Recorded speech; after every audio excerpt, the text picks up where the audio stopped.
Welcome to RTB, the podcast for aviation geeks, made by aviation geeks.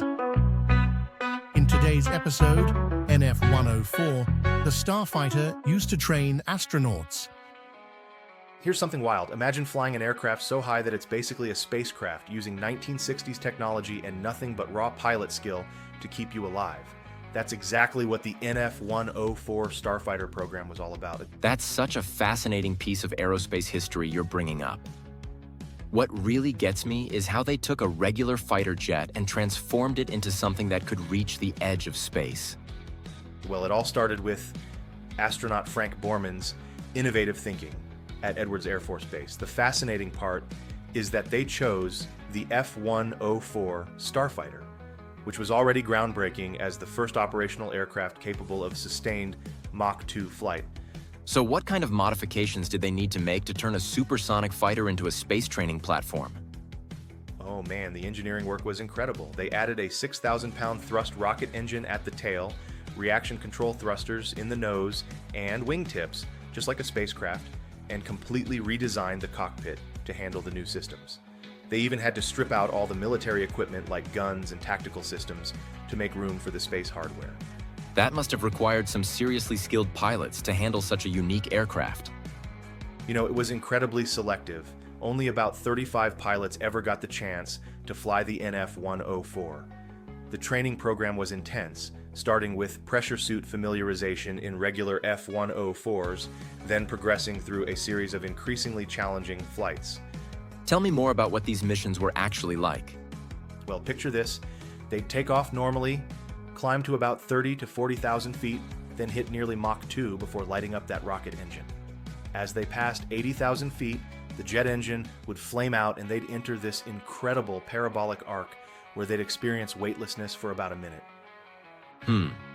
That sounds both amazing and terrifying. I'm guessing there were some close calls? Oh yeah, the most famous incident involved Chuck Yeager himself. In December 1963, he was trying to set an altitude record when at 101,595 feet, the aircraft went into an uncontrollable spin. During the ejection, the rocket nozzle hit his helmet, cracked his visor, and actually set his oxygen-rich environment on fire. That's absolutely terrifying. How did he survive that? Well, if you can believe it, he managed to extinguish the flames with his gloved hands while falling through the air, all while dealing with burning parachute cords. But that wasn't even the only close call. In 1971, Captain Howard Thompson had a rocket engine explode at 35,000 feet. You know what's really striking about all this? These pilots were essentially writing the handbook for space training as they went along. Exactly right, and they achieved some pretty remarkable things, like Major Robert Smith reaching 121,800 feet during testing. That's nearly 23 miles up. But what's really incredible is they did all this without the sophisticated computer systems and simulation technology we have today. So what ultimately happened to the program? Well, by 1971, NASA had taken over most aerospace training duties, and the program was shut down. But its legacy lives on. The last surviving NF-104 still stands at Edwards Air Force Base, reminding us of this incredible chapter in aerospace history where we were literally bridging the gap between atmospheric flight and space travel. That really puts modern space training into perspective, doesn't it? It sure does.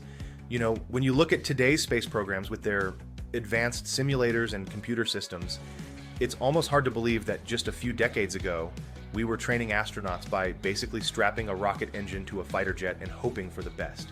These pilots were true pioneers pushing the boundaries of what was possible with nothing but skill, courage, and basic instruments. Thanks for stopping by, friends. See you soon in the next episode of RTB. Happy landings.